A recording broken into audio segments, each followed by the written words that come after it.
Welcome to Hidden Squidz Gaming. I don't get in a fight for a while, so I fast forward, but today's party is going to be a Hellion, Man-at-Arms, a Vestal, and a Plague Doctor.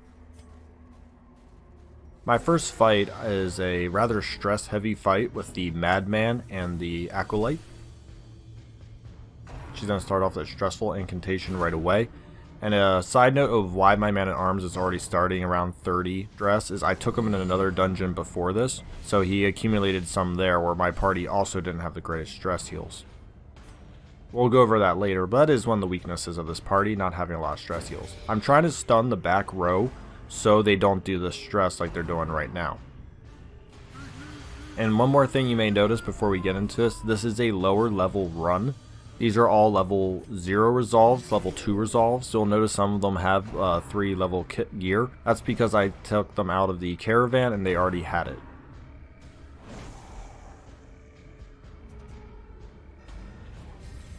So here I'm just trying to realistically finish off the back row, and the blight damage will take care of the Madman, so now I can focus the Acolyte. I believe I made a mistake here. I should have crushed the Acolyte, but for some reason I do the Fungal Scratcher. I'm really not sure why. If I was to go back, I would definitely reconsider that decision, because there's no reason not to kill the Acolyte there. The only thing I can possibly think of is I thought I had another ability on the Hellion to hit the third row, and for some reason I wanted her to take care of the Acolyte and not the Man-at-Arms.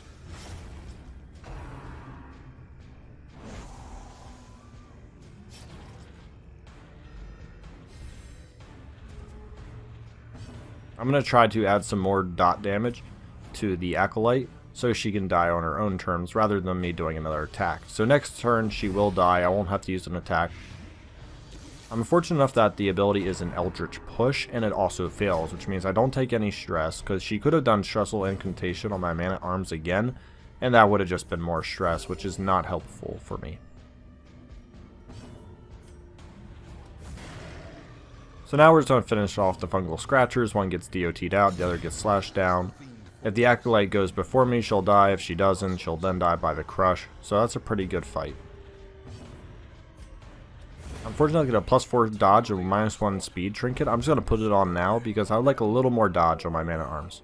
We're going to go over the pros before we get into the next fight, but there's a lot of good stuns in this party between the Plague Doctor, the Vestal, the Man-at-Arms, and even possibly the Hellion. I really wouldn't do any stuns on the Hellion because she's your main damage dealer out of the 4 individuals, but she does have the possibility of stunning individuals in the front row, at the cost of minusing damage from herself. There's a good DOT damage between the Hellion and the Plague Doctor, obviously Bleed and Blight. You can blight the back 2 rows with the Plague Doctor and the first rows. Once again, we have a riposte build / protection with the Man-at-Arms. He could either guard the Plague Doctor or the Vestal, or even the Hellion need be. And we have a rather large attack diversity because the Plague Doctor can hit all 4 positions. Maybe not strong, but he can definitely stun or dot damage. The Hellion can have Iron Swan and it can hit all 4 rows depending on the abilities to select with her. And the Man-at-Arms and Vestal are fairly consistent through the first 3 rows. We're about to get into a battle room here. I'm fortunate enough to get that surprise because that means I can focus on the Fungal Artillery. I am going to use the stunning. I'm going to use the blinding gas to stun them. And I'm fortunate enough to get both stuns, which means we don't have to worry about either the marks or the blight damage coming out. And I'm still going to focus the Fungal Artillery because they ultimately add the most damage to this fight in the long run.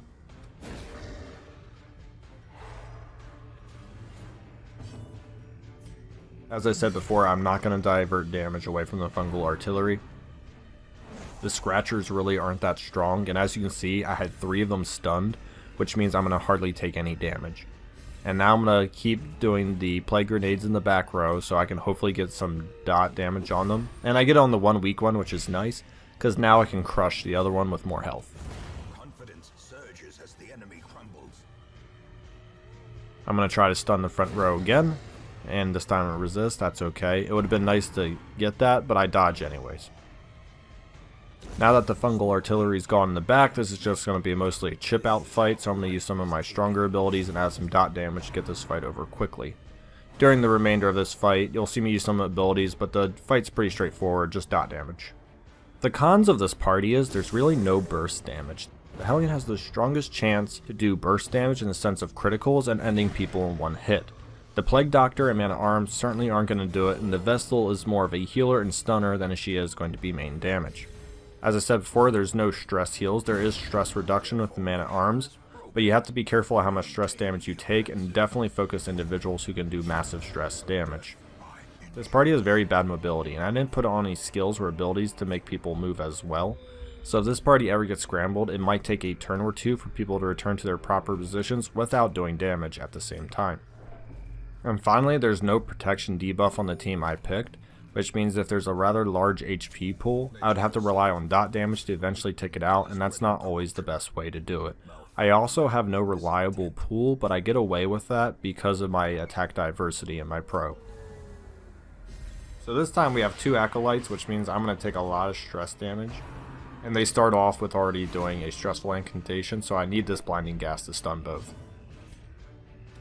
And I only stun one, but I'm fortunate enough to stun the one that has not gone yet. I'm going to try to debuff the dodge, because they have a pretty high dodge for low levels, and hitting them can be difficult. And I just want to get them stunned, or at least killed immediately. So I'm going to kill the one I already stunned, so she doesn't have a 50% chance.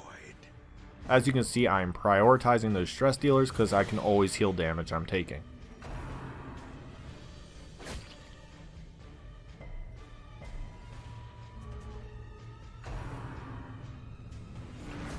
Resisting that pool is extremely good because, as I said, the Vestal has bad mobility and no one else has good other mobility skills, so she would have really screwed up my lineup if she failed to resist that stun pool.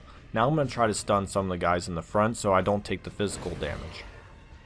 I don't have to worry about the Acolyte because she will die next turn, so this guy who's unstunned should be my main target for now.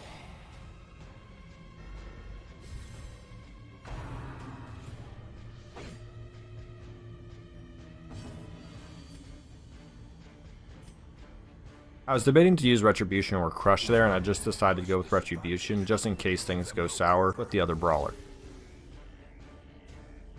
I'm going to Disorienting Blast this guy to try to just shuffle him forward and stun them and remove the bodies, and I'm obviously do all of them, which is really nice, and now we're set up for the kill shot.